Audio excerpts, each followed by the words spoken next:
C'est ici, au tribunal de grande instance de Paris, que sera rendu ce jeudi le jugement dans l'affaire des emplois présumés fictifs de la ville de Paris.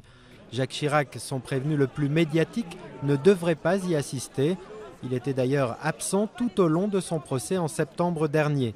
L'ancien président, âgé de 79 ans, avait fourni un rapport médical attestant de troubles neurologiques sévères et irréversibles. On voit bien qu'il est fatigué et ceux qui l'approchent voient bien qu'il a un certain mal à fixer son attention sur des éléments déterminés, précis et concrets. L'ex-chef de l'État a été jugé aux côtés de 9 autres prévenus, parmi lesquels Jean de Gaulle, le petit-fils du général, ou encore François Debré, l'un des fils de l'ex-premier ministre Michel Debré.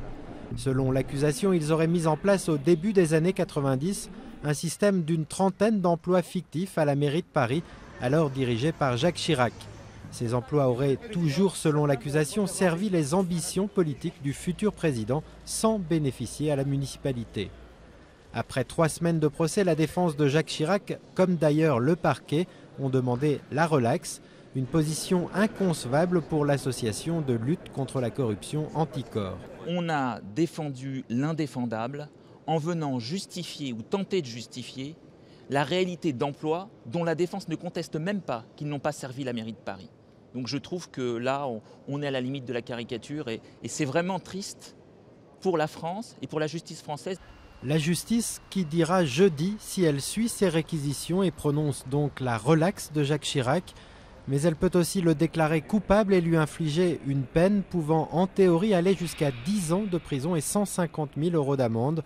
Les juges peuvent également se contenter d'une peine de prison avec sursis ou même tout simplement le dispenser de peine, au motif notamment que le dommage causé est réparé.